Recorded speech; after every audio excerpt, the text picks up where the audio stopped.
Hoje o nosso convidado chama-se José Carlos Gomes São Bento de Sousa. Nasceu em 1970 e é deputado regional. Não vamos avançar com mais ideias. Para avançarmos também neste programa, vou desta forma. José São Bento, o PS Nacional está seguro ou vai dar à costa?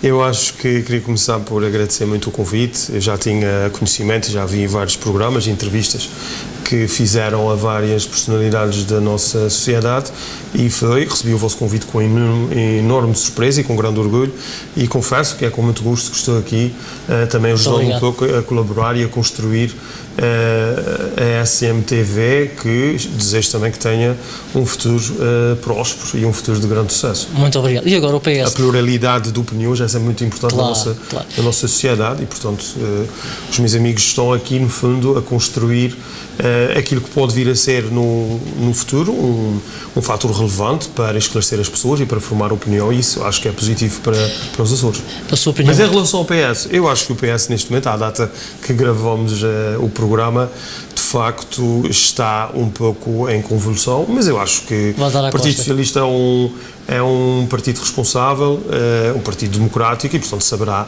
resolver esse problema de discussão da liderança e da orientação que o partido deve assumir. Estou confiante em relação a isso. Queria começar por agradecer ao deputado José São Bento a simpatia de ter aceito o nosso convite. Com muito gosto. E nós aqui temos esta tradição, começar pela vida da pessoa que é entrevistada. Quem é José São Bento? Olha, eu sou um cidadão açoriano. Nascido onde? Em Ponta Delgada. Já agora aonde? Em que freguesia? Eu nasci na freguesia, curiosamente, de São Sebastião, numa clínica que existia em frente ao atual Museu Carlos Machado. Dr. Rosa. Do Dr. Rosa, exatamente. Foi aí que eu nasci. Querido e saudoso Dr. Rosa. Dr. Rosa. Eu nasci em 1970, como referiu, e fiz praticamente a minha vida toda em Ponta Delgada. Os seus estudos primários? Eu estudei, curiosamente, na freguesia do Pico da Pedra, por questões familiares e de apoio, atendendo à profissão da minha mãe e do meu pai. Algum professor que o tivesse marcado? A minha professora primária, obviamente, que foi uma pessoa... Lembra-se o nome dela? Ou... Claro que sim, a professora Manuela Lucas, mora aqui na Rua João Francisco Cabral. Eu digo isto com um certo gosto, porque grande parte das... Mas não diga que já teve algum convidado que não se lembrasse do seu... Adoram as professoras e os professores, têm uma grande saudade deles, mas o nome está quieto. Portanto, que é natural, porque naquela idade a gente nunca decora nomes de ninguém, é a professora... Não, mas eu decorei. Se calhar sou muito politicamente incorreto nessa parte, mas a professora conheço perfeitamente, uma pessoa que está de saúde. E marcou, portanto, uma pessoa que... na sua formação académica, digamos assim.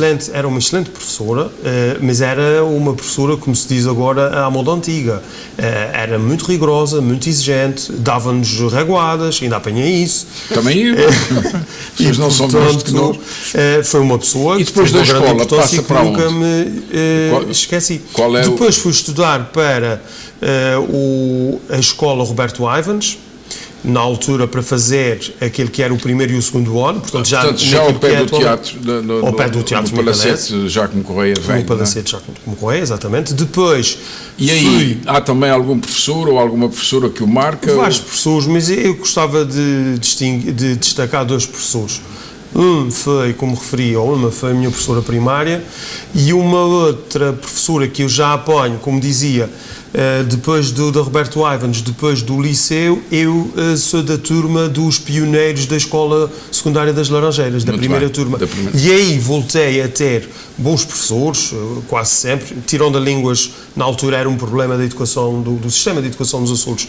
Professores de inglês e sobretudo de francês não eram muito frequentes, com a formação adequada, e portanto eu sofri um pouco com isso, embora hoje esteja à vontade nessas línguas. De qualquer forma, a segunda professora que eu gostava de destacar é a professora Rosa Machado, professora de Filosofia, e eu acho que a Filosofia é a ciência de todas as ciências, não acho que seja a Sociologia. E marcou portanto, o ensino da Filosofia marcou, digamos, serviu de base à sua aventura humana a seguir. Marcou, porque na altura, para já, a professora Rosa Machado, hoje ainda felizmente vive e com muita saúde, mas aposentada, era uma pessoa com uma forma de lecionar muito diferente de tudo aquilo que Tem tinha. alguma coisa a ver com o facto dela ser do seu partido? Não é do meu partido. Não é do seu partido? Não é do meu partido. Aliás, eu creio que foi deputada do PSD, a doutora Rosa Machado. Mas então foi uma pessoa que foi teve... um tiro no pé que deu agora. Não foi. Mas foi deputado, olha bem. E depois... O senhor é um historiador, pode conhecer as pessoas a um plano que eu sou um divulgador de história. Agora, gostava, deixe-me só dizer isso. Foi uma professora heterodoxa, digamos assim, levou-nos a experiências, por exemplo, na altura nós tivemos a oportunidade, os alunos do 10º ano de Filosofia, a ver toda a série Cosmos original, uma série que volta agora, foi reproduzida com o Carl Sagan, e foi de facto uma experiência marcante para todos nós, para aquela geração, e não tenho dúvidas que outros colegas... estar a apressar este primeiro período, mas temos que avançar para assuntos bastante importantes. Depois, os seus estudos não acabam aí, naturalmente. Não, eu depois fui para Lisboa, para a Faculdade de Ciências e Tecnologia, estudar Engenharia Informática, onde estive 5 anos. Era uma vocação ou era uma oportunidade que escolheu? Não, era um fascínio, mas infelizmente eu não concluí o curso. Entretanto, houve um litígio que perdura, que neste momento é movido por mim e por mais cerca de 8 colegas, sobre aquilo que nós consideramos ser o nosso reconhecimento após o processo de Bolonha. Portanto, nós esperamos todos até 98, depois por causa do processo... Quantos anos completos tem da universidade? A frequência do 5º ano. Do quinto ano. Frequência do 5º ano. E, portanto, daí a sua reivindicação em relação ao bacharelato? Porque, não, em relação à licenciatura, eu não queria divagar muito sobre o assunto. Não, mas é bom, porque a minha geração, por acaso, não sabe nada disso. Isso aconteceu com algumas pessoas.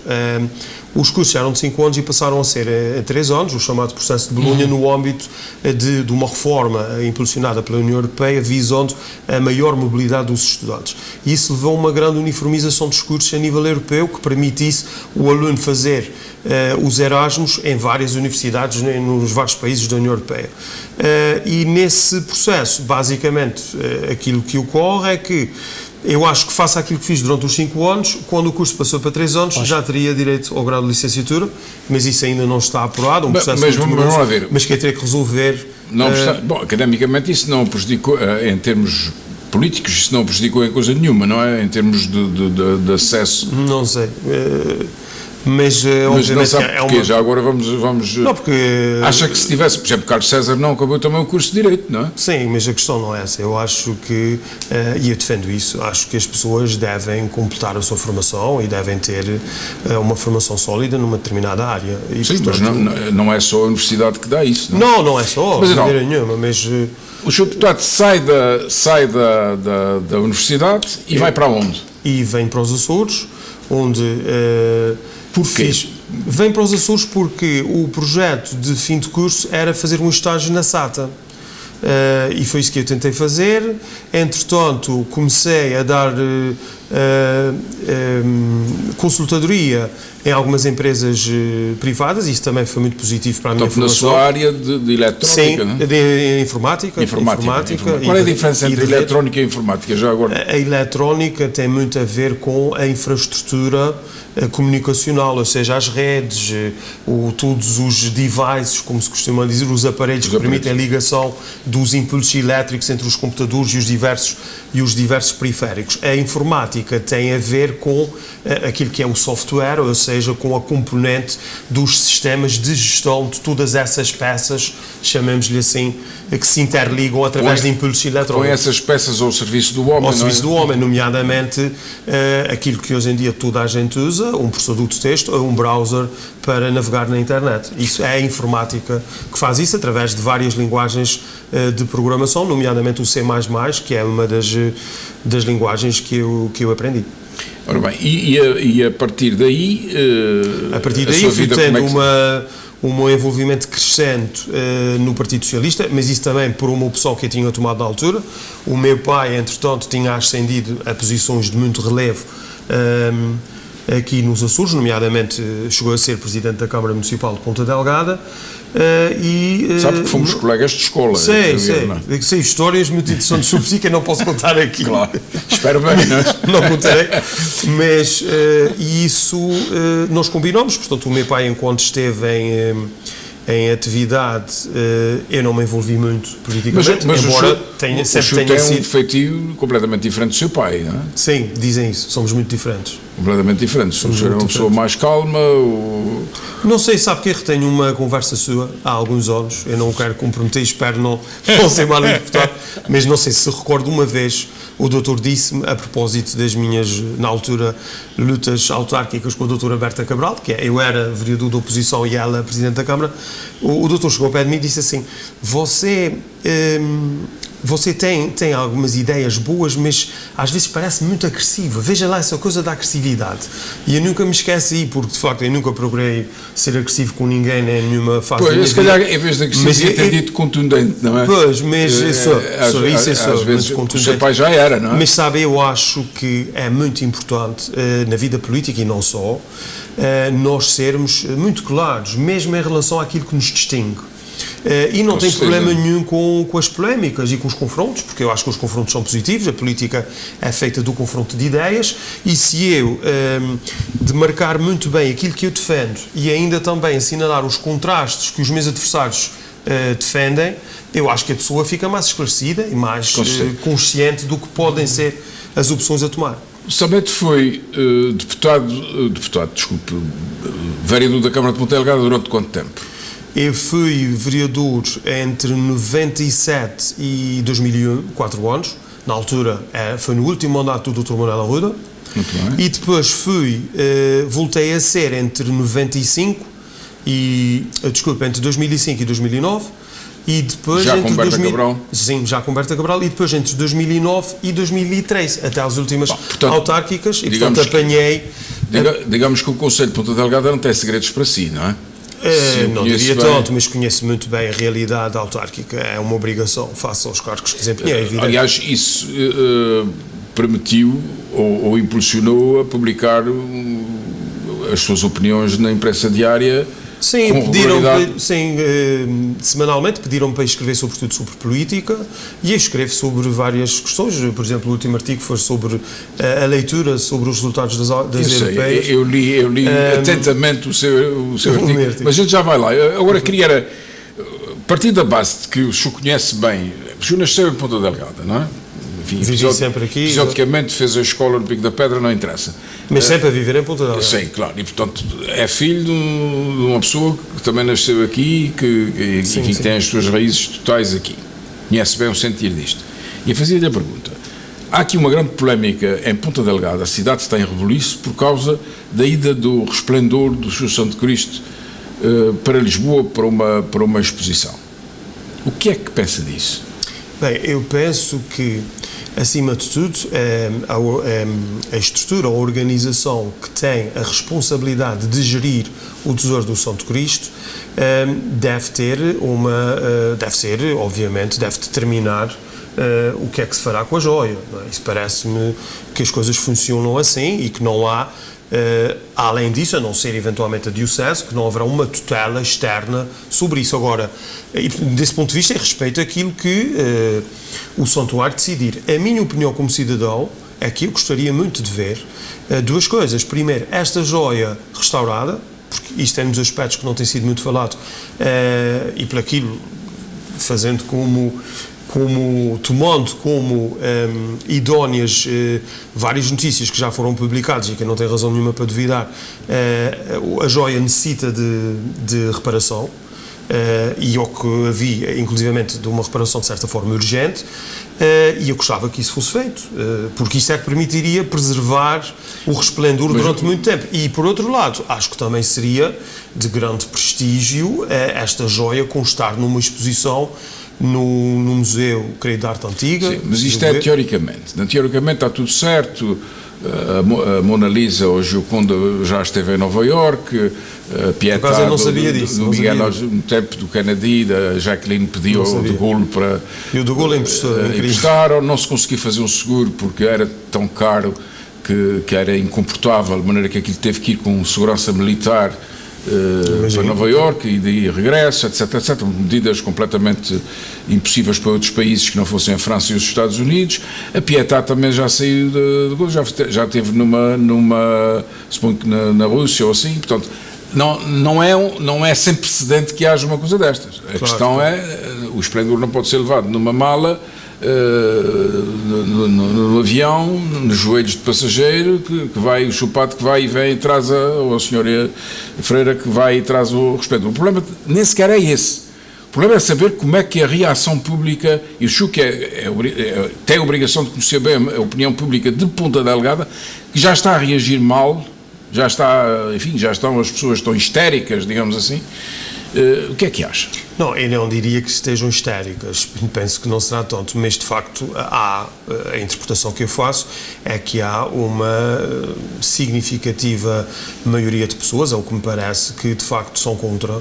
A Irmandade de Assunção de Cristo foi contra. Foi contra, exato, por isso, mas eu acho que isso deve ser respeitado. Se eles são contra, pois tenho pena, porque, como lhe disse, acho que, mais ou menos que arranjem forma da joia ser restaurada, isso é fundamental. Talvez cá, e gostava, como lhe disse, que essa joia constasse numa exposição tão prestigiada como aquela que será feita. E, eventualmente, a Irmandade há de considerar que a joia não é suscetível de ser, digamos, uma peça para mostras itinerantes, também não é bem o caso, creio que seria só uma exposição. Não, o problema é que, por exemplo, o espadinho de Dom João V, cravejado de diamantes e de esmeraldas e de rubis, foi para a Bélgica para a exposição e até hoje. E não foi a única peça, portanto, mais outras peças. Portanto, há riscos inerentes a isso. Há riscos, os aviões podem cair, pronto, mas isso aí já eu acho que hoje em dia há empresas de transporte de valores que asseguram esse serviço. Mas não seguraram na Holanda, não é? E, portanto, não seguraram na Holanda, mas estão de conta por aí na altura. Calculo que o Resplendor desaparecia em Lisboa. As pessoas que autorizaram a ida dele, como é que ficariam? Como é que acha que a população... Como é que pensa que os micalenses iam reagir? Não, isto seria um motivo de profunda consternação da nossa comunidade, eu não tenho a mínima dúvida sobre isso.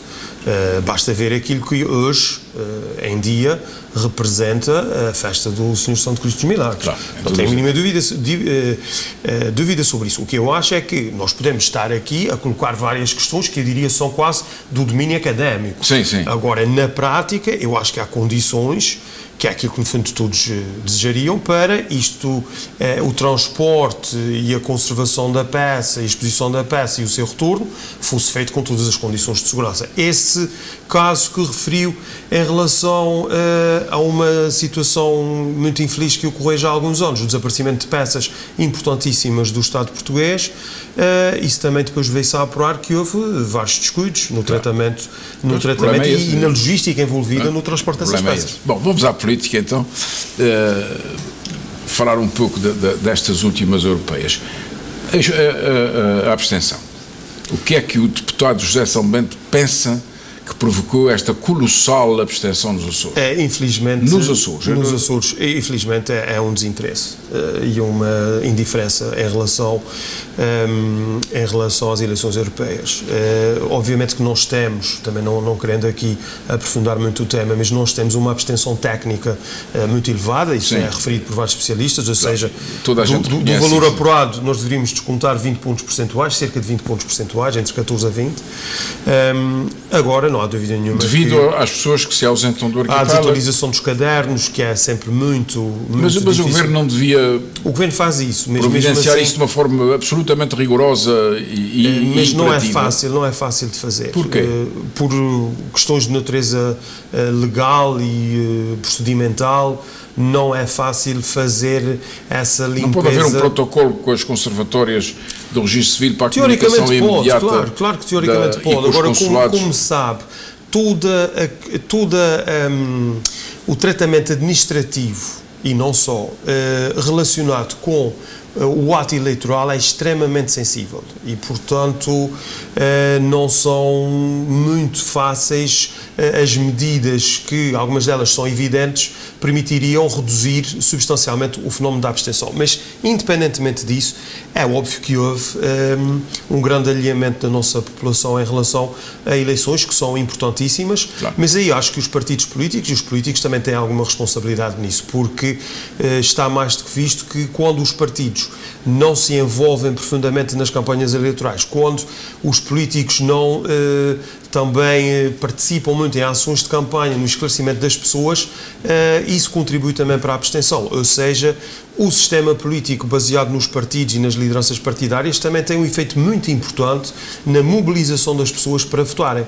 E as europeias, por várias circunstâncias, também não mereceram o envolvimento total quer das máquinas partidárias, quer das lideranças partidárias. Com aquela substituição do vosso deputado europeu depois de uma prestação que toda a gente diz que foi positiva, não sei se foi, se não foi. Não é? Foi uma boa prestação, mas sabe que os critérios para a seleção de pessoas para o Parlamento Europeu são sempre muito difíceis, dependem muito de questões também nacionais, porque não pode deixar de haver também uma ponderação em termos daquilo que será a lista nacional que o partido apresenta já numa perspectiva, sobretudo um partido grande como o PS, daquilo que são as diversas comissões do Parlamento Europeu e daquilo que visa também assegurar em termos da própria defesa do interesse nacional. Portanto, há um conjunto muito vasto de fatores que levaram a que o Partido Socialista substituísse um bom eurodeputado por um bom candidato e que será, tenho a certeza, também um bom eurodeputado e, portanto, isso deve ser visto, apesar de tudo, com alguma normalidade, mas o processo foi feito com toda a lisura, não há suscetibilidades nenhumas. O Dr. Luís Paulo Alves hoje está satisfeito e reconhecido pela oportunidade que teve, portanto, o deputado cessante, o novo eurodeputado também está muito motivado e muito empolgado para desempenhar o seu cargo, tendo também sempre em atenção aquilo que são os compromissos e os interesses dos Açores. Mas houve com frequência que não há açorianos para esses cargos? Não sei, sou crítica, não conheço, com franqueza não conheço. Está conhecendo agora, não? Sim, é uma crítica, é possível, agora eu não acho que isso seja uma crítica com um grande eco na nossa sociedade. Houve aqui um cuidado em apurar um determinado perfil muito ligado ao mar, às pescas e a setores que vão, nessa próxima legislatura europeia, ser objeto de reformas muito importantes. E o Dr. Ricardo Serrão Santos era indiscutivelmente uma pessoa de top para cumprir esses critérios e foi a escolha do Partido Socialista. Isso parece-me bem. Ele é natural do continente, já vive nos Açores há dezenas de anos, portanto, açoriano é quem nasce nos Açores e também quem gosta de cá viver. Com portanto, certeza. Isso não me mas diz-se que perdeu-se um bom cientista e ganhou-se um mau político. Não sei, isso o tempo dirá. Ainda não consegue fazer esse prognóstico. Não, eu acho que mas é o que se diz, não lhe disseram, estão a vir agora. Não tinha havido isso. Acho que as pessoas gostam de comentar e dar a sua opinião, é perfeitamente legítimo, mas eu acho que o Dr. Ricardo Serrão Santos tem objetivamente condições para ser um excelente eurodeputado, pelas razões que eu também já referi há pouco. Sim, na área dele, na área de formação científica dele. Da tecnocracia, mas não tem provas dadas na política, não é? Não tem. Não tem nenhuma prova dadas na política, é um facto, há que assumir. A verdade é que o PS, no meio deste descalabro geral, não é? E da conjuntura muito adversa ao governo de Lisboa, aumentou 2.000 votos na sua faturação eleitoral. O PS nos Açores teve um resultado muito bom, muito bom. A que é que se deve um resultado que reforça a confiança e a responsabilidade do Partido Socialista e do Governo. Foi um resultado muito bom. Eu acho que se deve a vários fatores. Obviamente que há fatores de natureza política nacional, mas também regional. Não tenho a mínima dúvida que acha esse resultado acha que também... Vasco Cordeiro já está a ocupar o espaço de Carlos César ao mesmo nível de influência política dentro do PS e fora do PS nos Açores? Eu acho que o Vasco Cordeiro tem, obviamente, um percurso que terá que fazer para atingir aquilo que é natural, que o Carlos César hoje represente depois do conjunto de mandatos em que ele foi nosso presidente do governo durante vários mandatos. Portanto, durante 4 mandatos. E, portanto, o Dr. Vasco Cordeiro é presidente do governo há cerca de 1 ano e meio. Mas eu acho que ele está a fazer um excelente trabalho e, sobretudo, eu acho que ele também conseguiu, com o seu estilo, com a sua postura, conseguiu deixar claro às pessoas que nós estamos a atravessar um período extremamente difícil. E eu digo-lhe com franqueza, eu acho que hoje em dia, isso socorrendo-me um pouco daquilo que referiu há pouco de eu ser um punta de algadense, uma expressão que não se usa, mas que eu vou aqui utilizar, de gema e de conhecer bem a nossa sociedade, hoje as pessoas nos Açores, a nossa sociedade, têm noção das dificuldades que nós atravessamos e que o Governo enfrenta, que eu acho que até são mais rigorosas, mais nítidas do que aquilo que muitos políticos hoje têm. E nós, por vezes vemos até alguns políticos do PS a criticar ou a elogiar, e políticos da oposição, sobretudo, a criticar, que não têm consciência das dificuldades como elas se apresentam. E são injustos em algumas das críticas que fazem. Uma última pergunta. Que tal ser deputado nos Açores? Eu gosto muito do que faço, é um trabalho muito absorvente e de enorme responsabilidade.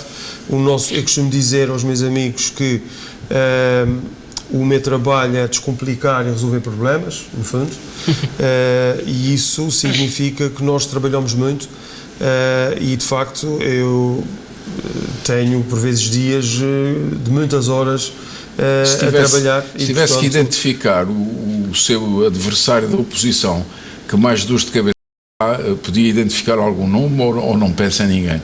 Neste momento, não, eu acho que... São todos bons rapazes? Não é questão de serem todos bons rapazes, eu acho que são pessoas empenhadas, defendem as suas ideias. Agora, parece-me, eu acho é que neste momento os partidos da oposição estão numa situação em que não conseguem dar um contributo relevante para a resolução daqueles que são os problemas de fundo que afetam os Açores. E nós vemos os partidos da oposição a propor medidas para apoio a esta ou àquela área, que são medidas importantes, não digo que não, algumas propostas têm mérito, outras, e por isso nós aprovamos, outras são discutíveis e nós consideramos que não têm mérito e o PS não vota a favor, mas o grande problema para mim tem a ver com essa incapacidade da oposição no seu todo em dar contributos verdadeiramente execuíveis e relevantes para a solução dos problemas, particularmente o PSD, e portanto desse ponto de vista a minha preocupação não é tanto um adversário concreto que me preocupe muito, são eles todos, mas é mais a constatação daquilo que é hoje um certo vazio e uma incapacidade, sobretudo do maior partido da oposição, que um dia voltará a governar os Açores, eu acredito nisso, faz parte das regras, mas pelo aquilo que se vai vendo, se calhar cada vez vai ser mais difícil que isso aconteça, porque eu acho que a opinião pública evolui muito nos últimos anos e as pessoas, apesar de por vezes criticarem muito os políticos e os deputados, e também me confronto com isso, mas também dou sempre resposta e tenho uma postura sempre construtiva e de pedagogia em relação àquilo que um deputado faz e deve fazer, mas não há dúvida nenhuma que esse é um problema grave. O facto de, no meu entender, a oposição não ter até agora demonstrado essa capacidade. Muito obrigado pela sua gentileza, mais uma vez. Foi uma honra, muito obrigado. Muitas felicidades. Parece que não temos livros hoje. Hoje não há livros. Bom, ficamos a conhecer melhor o deputado regional, neste caso José São Bento, que esteve neste programa de Olho de Ideias. Para a semana, nós voltamos com outro convidado. Até lá.